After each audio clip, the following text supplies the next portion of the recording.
You've got one. I'm ready. This video should not be watched by our kids. I don't think they're gonna watch. One of them is 1. No. You know, even as they are growing up, they'll start manipulating us. Because they've seen. Yeah. But by then it will be outdated. By then it will be outdated. We're exposing ourselves to them. No, in fact, if anything, we're making ourselves vulnerable so they can help us parent them. That doesn't make any sense. No, it doesn't. You're right. Yeah.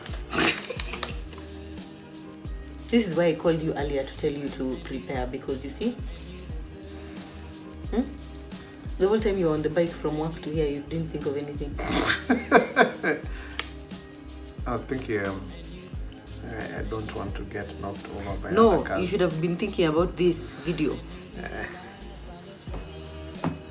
Is that setting okay? Hi guys, welcome back to Yummy Mommy's channel. Yes. And today, let me just do it. Okay. Hi guys, this is Yummy Mommy and welcome back to my channel. that was your brief. You only had one brief. Okay. Hi guys, welcome back to Yummy Mommy and this is her channel. Huh? This is Yummy Mommy and welcome back to her channel. Okay. Okay. Hi guys, welcome back to Yummy Mommy and this is her channel. This is Yummy Mommy and welcome back to her channel. Yes. So, I will say. Hi guys, this is Yummy Mommy and welcome back to her channel. See, that's what you're saying. No, you said welcome back to Yummy Mommy's channel. Oh, okay. Okay, fine. 1 minute is gone. We just don't remember it. Hi guys, this is Yummy Mommy, as you've heard 1,000 times this evening. And welcome back to my channel. Today I have my husband here. By the way, babe, on the comments of my last video, everyone was just like, where is Zach? We haven't seen Zach. Why isn't Zach here? I was like, okay. I've taken a sabbatical. He had taken a sabbatical, but he's now back. Thank you for welcoming, for coming back here. Thank you. So happy to have you here. Thank you. And in today's video, as the title suggests, we are talking about parenting and like the most difficult things we have experienced, or the challenges rather, right? The challenges of parenting. So in case you are new to our channel and you don't know anything about us, this is Zach, my husband. We've been married for, how long have we been married? 2 years. Let's stop. You're 11 really wrong. months. What, Zach? No. 10 months. No. 1 year, 10 months. You did that on purpose. I did. Yes, 1 year, 10 months. Exactly. We've been married 1 year, 10 months, and we have 2 children, Ethan, who is 8, and Mukeni, who is 1. And Ethan was my son from a previous relationship. So I have been a parent for 8 years. Zach has been a parent for 2 years. 1 year and 10 months. Yeah, but you were like Ethan's dad even before we got married, kinda. So yeah, right, yeah. But you know, I used to parent my nieces. Your nieces and nephews, but yeah. It's not the same thing. It's not the same thing. When you don't live in the same house with them and you're not like financially responsible for them. That's true. It's true. Okay, yeah. So we're gonna talk about some of those challenges. I hope you enjoyed this video. Before we continue, please subscribe to the channel so that you can see all our videos. And yeah, babe. Yeah. Please subscribe. Thank you. All right. So let's start with our challenges. Should I go first or you go first? Ladies first. Okay, fine, let me start. Yeah. Okay, so my first one, and I kind of alluded to this one in the last video, talking about how parenting is different for me, for Mukeni and for Ethan, but this one actually I think could apply to both of them, and that point is making sure that they both feel like they're loved the same, or make sure that they both feel like they're loved the same. For Ethan, it's like, because his situation is different, I never want him to feel like, you know, like how we treat him differently or anything like that. Yeah. But even as Mukeni grows up, I wouldn't want her to feel like, because Ethan is like my firstborn, and you know, the feelings I have for Ethan, so deep. Wow, my God, that child. Yeah. So I usually just feel like I never want them to ever sense like there's any kind of difference between them, like the two that we have and any other that God may bless us with. Okay. So that's an active challenge. That's an active challenge. Yeah, exactly.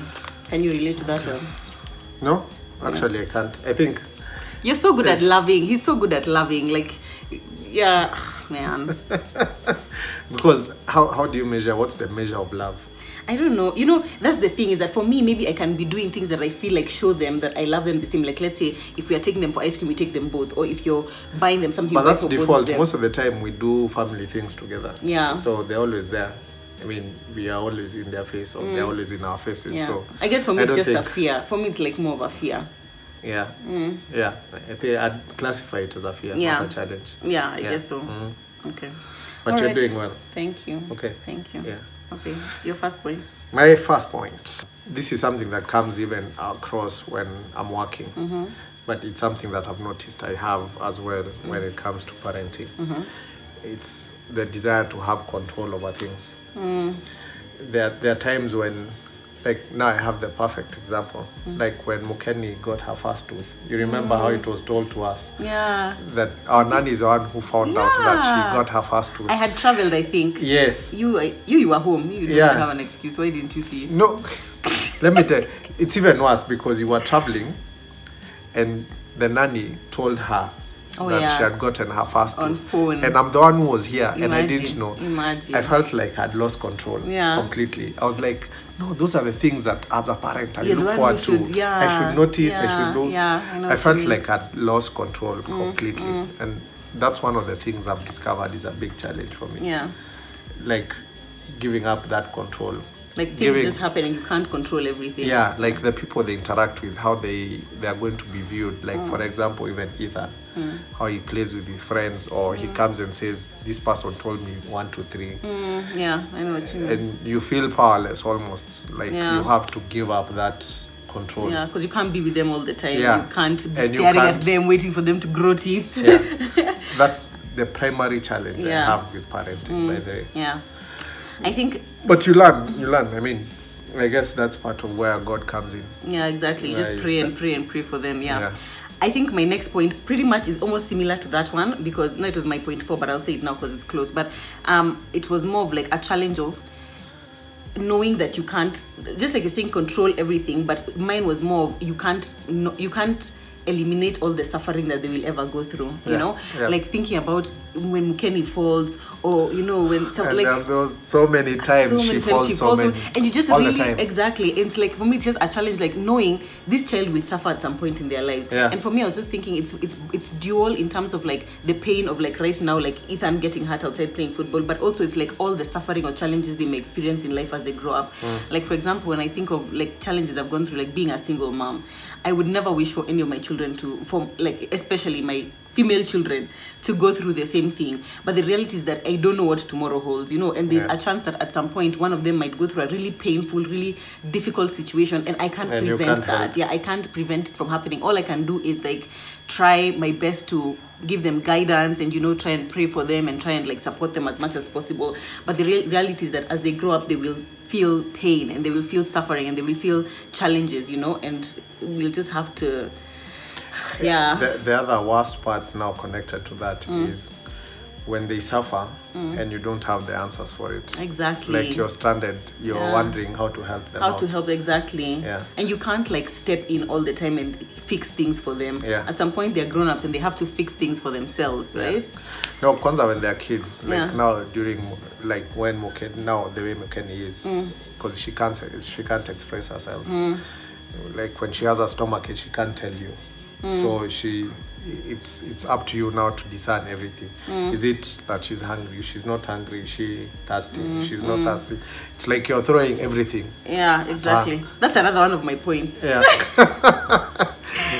until what works. Exactly. Okay. No, so we can discuss it. We can, because my other point was, and I even talked about it in the last video, but in passing, was a challenge for me is I always want my children to feel like I'm their mom. I understand what it is they need and they can come to me to help them, you know. But like for Mukeni, like now she can't really say what it is. But I feel like obviously as she's grown up, like we know the cry for I'm hungry, we know the cry for I'm sleepy. You know, at the beginning we're just like, what does she want? Just leave her there to cry and you're looking at her. But like now we can tell, you know. And the same for Ethan. It's different because okay, yes, he can speak, but you know, sometimes even as he's growing, he's probably experiencing things which maybe in his mind don't even make sense, in a way that he can't really say what it is he needs us to do or what it is he needs us to say.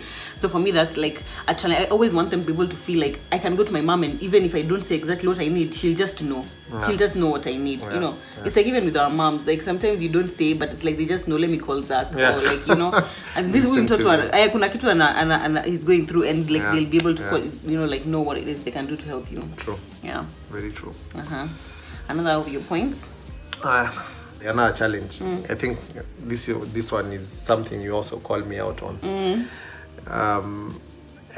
Sometimes I have a tendency to stereotype, and I think it's a function of how I was brought up, where I talk about maybe Mukeni didn't have enough dollies to play with. Which is ironic because Mukeni loves playing with toy cars. Yeah. A lot. Yeah. But that's something I'm conscious about. Yeah. Or telling Ethan that he's being too soft. Like, I'm okay with him being outside, punching someone in the face or getting hurt. But it's also an aggressive behavior that could result into something bad. Something negative, exactly. So it's a balance of moving away from the stereotypic way of we were raised, where you are told that is good for the boy. For boys, it's not and girls good are for the supposed to be girl. the kitchen, exactly. Yeah. So it's also a mindset change for me. It's not a challenge per se, because now I'm conscious about it. But it started off as a challenge. Yeah, and it was a challenge for me to keep hearing you say things like that. Like initially I would get very, very upset. So I guess that's a challenge of parenting, is parenting with somebody who is not like, sometimes, like, you know, your approach to it is obviously very different from mine, because our backgrounds are different, our experiences are different, how we grew up was different. But like initially when you'd say things like that, like, oh, Mukeni, there's a day you said, girls, oh my God, he said that, yeah, you know, it's not good for girls to have scars. I was like, excuse me, like, babe, girls, boys, but it's true. Even boys should not have scars. No, boys should have scars. Babe, if she's is that going one to, of the do you want her stereotypic? to? Yeah, it is. It's like, you see, it's like that whole idea of like girls should not have this, or girls should be like this. That whole construct is what now. But that comes from a protection or a protectionist kind which of, you should have towards both your male children and your female children, right? Yeah, exactly. So what I'm saying is, but less on one. Excuse me, Zach, you just said it's a challenge which you're trying to address. Now it's not sounding like you're trying to address it. No, I'm just demonstrating that it's still a challenge. So exactly, and for me the challenge has been, you know, putting up with him saying things like that. But initially you would say things and I'd just be like, oh my God, who is this person I'm parenting with? Who did I marry? But like now I understand every time you say something, I'm just like, you know, Joanne, you didn't grow up in the same neighborhood. You are not raised by the same person. You didn't go to the same school, so you can't expect that now your outlook on parenting will be the same as my outlook on parenting. Yeah. No, you also have some stereotypic characters, babe. Like what? Like when you say that the man is supposed to be doing that's certain different. things. That's no. Different. That is not different. That's not in different. A marriage context. This is about in a marriage context, you know. Please. But would like to hear your comments about that. By the way. Exactly. Okay, fine. Maybe. How do you define being a stereotype? Yeah, being sexist. Because for me, I feel like your comments are actually outrightly sexist. But even me, mine is more about expecting like roles. a man to take care of the house. Roles and responsibilities. That's please, it's sexist. That's the roles and responsibilities of like a man, of like, you know, like what you're supposed to be doing. But like nothing about like you should. No, it's not the same. But the role of a man is to be manly. So you know, actually, that's in the Bible. You remember we were taught in Doha. We were taught in that in our premarital counseling class. Your role is to protect, to provide, and to be a priest. Exactly. Of the house. That is actually biblical. There's no in the Bible where it says women should all go to the kitchen, women should all play with dolls. But you see, that's a doctrine that's taught in church. It's a doctrine. It's a doctrine that was what they provide, protect, priesthood. Yeah. It's biblical. From which verse? Somewhere. I'll find it for you and I'll tell you. But I'm sure it is biblical. Anyway, but it's important that you have noted that point. Yeah, and I'm not saying that those are not our roles. They are. Yeah, they are. Yeah, okay. But I'd like to distinguish that from being stereotypic or sexist. Exactly, of saying that you're a boy, you shouldn't do this. You're a girl, you should be like this. Personally, I think it's the same thing. Okay. Yeah. I feel like we need to delve deeper into this. Into that topic. Yeah, that topic. Okay. It can be a whole video on its own. But that's a good point. Okay. Is it time for my point? Yeah, time for your point. Okay, another challenge of parenting for me, which I don't think Zach will really relate to because Zach is Superman. But a challenge for me is sometimes just feeling overwhelmed. Just feeling overwhelmed by like the kids and like the things they need, the places they need to go to, taking care of them. They need to eat, they need to bathe, they need to like, as in, my gosh, sometimes it honestly gets too much. I feel like really fortunate though that I have you and I have like the nannies. So I feel like, I mean, I don't really feel like that overwhelmed. But there was a time, like especially when Mukeni was like really, really young, or even when Ethan was young, at some point you just like, I can't, I really, really just need a break. Yeah, or like on Sundays when the house helps go. But like now these days it's fine because the kids are kind of like at a slightly more independent. Exactly, all you have to do is just make sure that you feed them and then they're okay, right? Yeah, but sometimes like especially in the earlier years or in the earlier days, it's like really difficult to keep your head above water sometimes. True. Yeah. That's true. I get overwhelmed. Do you? You never seem like you get overwhelmed. I just maintain a very cool demeanor. But actually, it's very ironic that you never get overwhelmed when it comes to parenting, but you get overwhelmed when it comes to marriage. Topic for another day.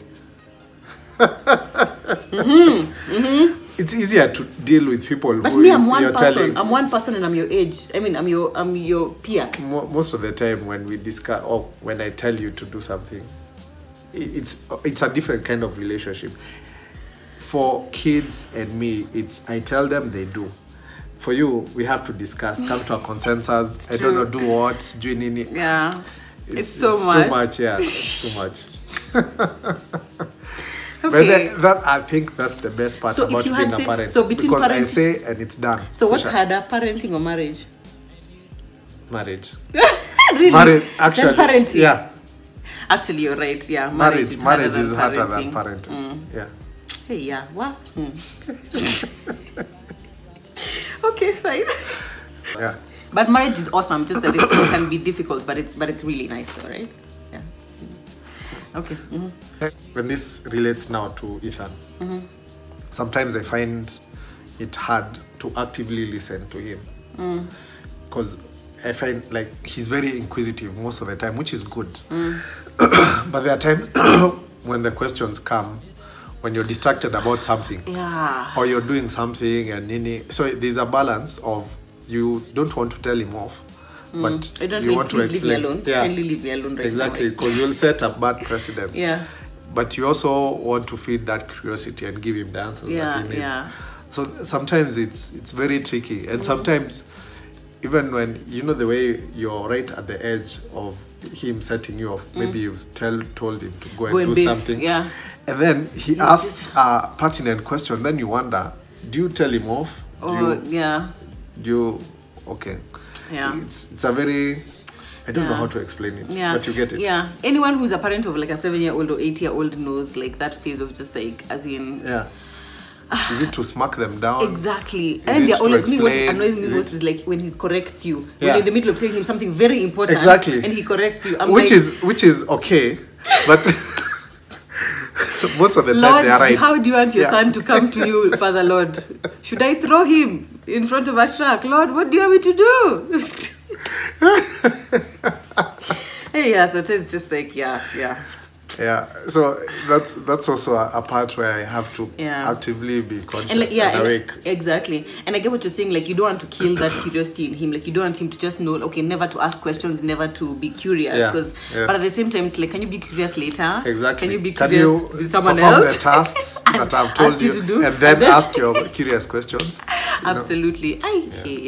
That's a real challenge. It's a real challenge. That one is a challenge. Yeah. My last point. And this is just like generally just being a parent from the day that your child comes. All the things that you have to give up. What have you given up? My body to begin with. You think my stomach looked like this before I became pregnant? Can I answer truthfully? Yeah, answer truthfully. Answer truthfully. Okay, good. No, but seriously, okay, I've always like been a bigger person. I've always been the bigger person, but I didn't have like the stretch marks and like the loose skin at the bottom. Like it wasn't always like that. So that's like something which, I mean, it's a sacrifice. I get that there are people who like they give birth and just become like, where did the kids come from, like the Kardashians, but we can't all be the Kardashians. Okay. Yeah. And then other things like space in your house. I mean, like, you know how annoying it is, all those things which we have put there in Mukami's room. Our house help's room is just full of stuff which we are saving for the next baby. It annoys me so much. And then the fact that, like, you can't just have the things you dreamed of. Like, honestly, like, sometimes I come home and Mukeni and Ethan have just messed up the whole sitting room, and I want to tidy it up, but I'm like, what's even the point? Like, they're just going to mess it up again, you know? And I'm just like, in my mind, I had this dream of this glass house, you know, with white furniture, and like, just... That happens during retirement or when you're single. Yeah. So let's just finish the kids quickly now so that we can get that go point. Through school, and they finish. Yeah, exactly. Because like I want... go to our glass house somewhere. Yeah, exactly. That's... Yeah. And then your social life, okay, your social life is still there, but it's not like exactly the same as before. Like you can't be as random as before. You know, you can just say, oh, someone has called you. Okay, some people decide that they want to do it. Saturday morning, someone has called someone for a ride and they just go. Pun intended. So some people do not understand the whole concept of like, oh, let me sacrifice so I can. But be that's at the beauty home of with rights, by the way. When you're given advance warning, you never enjoy it. Okay. Yeah. All I'm saying is that me sacrifice for the home and the family so that I can be at home here with the kids, so that I'm not always going out. But even you do the same thing. Anyway, all I'm saying is that your life is not the same after you have kids, and it's a good thing. It's a good thing because they ground you and like they help you just grow up and stuff like that. But sometimes it's like, oh man, I have a different perspective about that. I think you my legs treasure. going to sleep. You're not take a walk.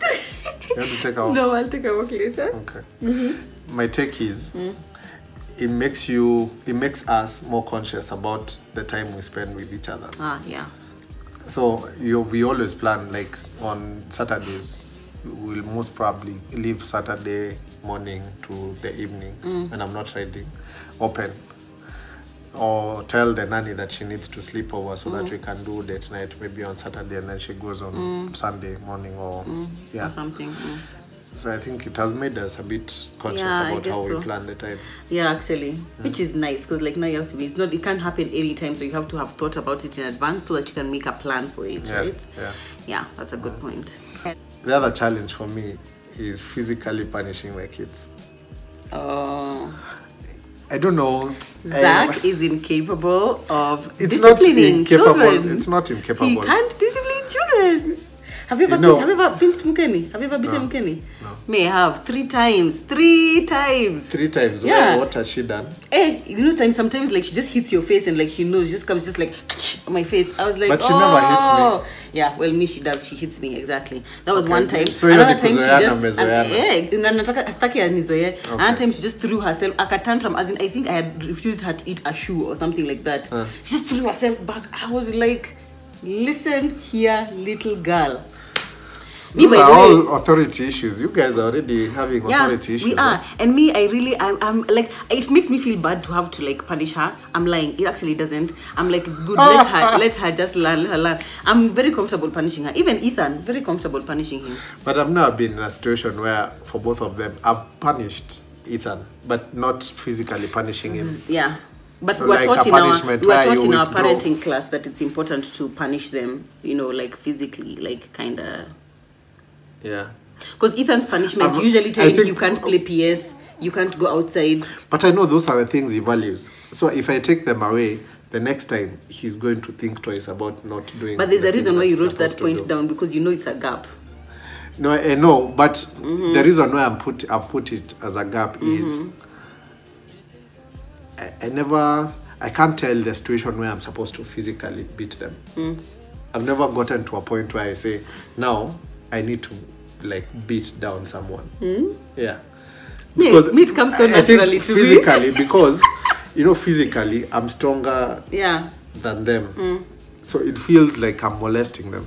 Yeah, I know what you mean. But I think like, psychological punishment for me comes very easy. Yeah, I guess so. But because it has worked with Ethan, Zach just looks at him in a way and he's just like, okay, oh boy, I need to stop. But with Mukeni, it might not be the same. Yeah. You see, she's a very defiant little girl, and you know how she's like, I feel like she'll just take advantage. So you're gonna have to learn how to but for punish her. She like even when I talk to her in a stern voice, she looks at me.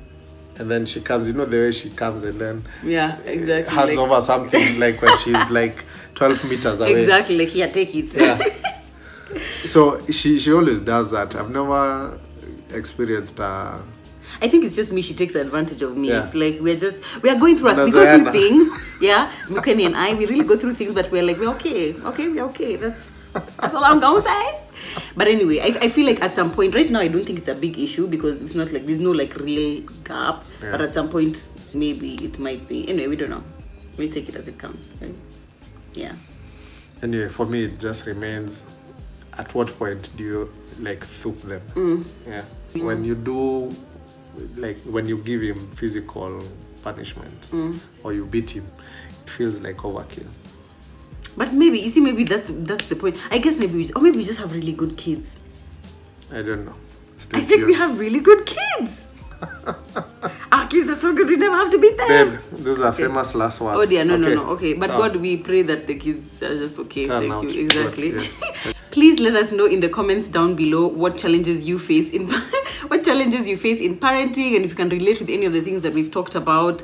I mean, I feel like there are very many more, but this is like all we can possibly talk about right now, right? Yeah. No, I think the list could have been longer. Yeah. It's just that the video needs to be how long? Also, I don't know, however long. No, it's already 26 minutes. Yeah.